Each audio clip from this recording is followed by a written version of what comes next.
is Todd. I'm from Connecticut, but I go to school at Messiah College in Pennsylvania. Right now I'm a senior at Messiah and I'm studying environmental science and English with a writing concentration.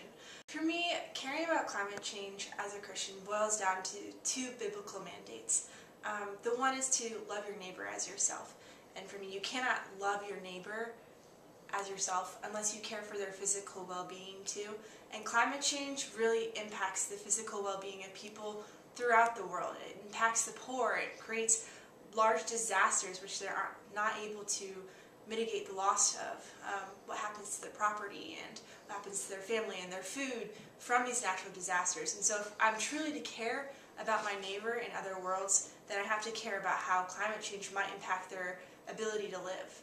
In my personal life, I try to live this out communally because I think that it's really hard to address the issue of climate change by yourself. And really we care about climate change because it impacts the relationships we have with other people and the relationships we have with the world around us, with creation. And so for me personally, I live at the Restoration House. So in the background, I think you can see the letters Restore. And we're actually at my house right now. There are 6 girls that live here and 6 guys across the street.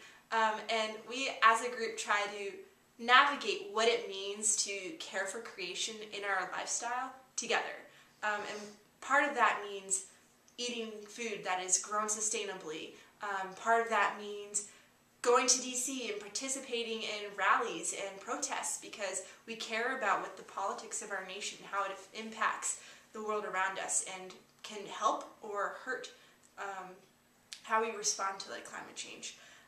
So those are 2 things, but together we discuss and we praise God and we ask God for help and we really try to see what we can learn from each other to then approach climate change and help other people, I guess. I don't know. I hope for my generation that we don't lose steam and we don't lose hope in itself. It's very easy to look at the issues in front of us and be overwhelmed and to say, there's nothing I can do, there's nothing anyone can do.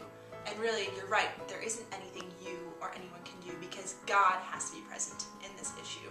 And so I guess that I would want my generation and my church to really bring the focus to God and bring this problem to God and ask Him to work in us and through us on this earth and to not leave it as something that, oh, God will take care of it in the future once I'm dead.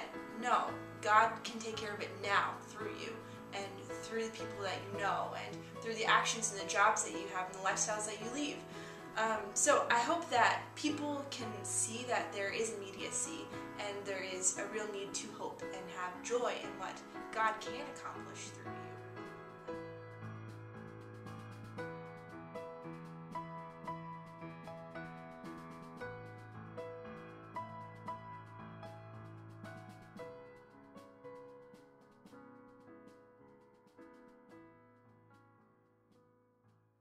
Anything that you haven't had a chance to say that you'd like to include? I don't know if there's something specific. I don't know. Cool. I guess it's important to me because I love bugs, you know? And at the beginning, I guess it's important to me because I love bugs. Yeah, but it's true, what I love about living is, the people around me, but, I'm not really a people person, honestly. I care about people. I really love what God has made around the world, and part of that is my passion for insects. And so it's interesting to me how I can use this passion that God has given me for something that might be a little weird, a little off, and then see how it can integrate into many different things in the world and how we all are interdependent in this world.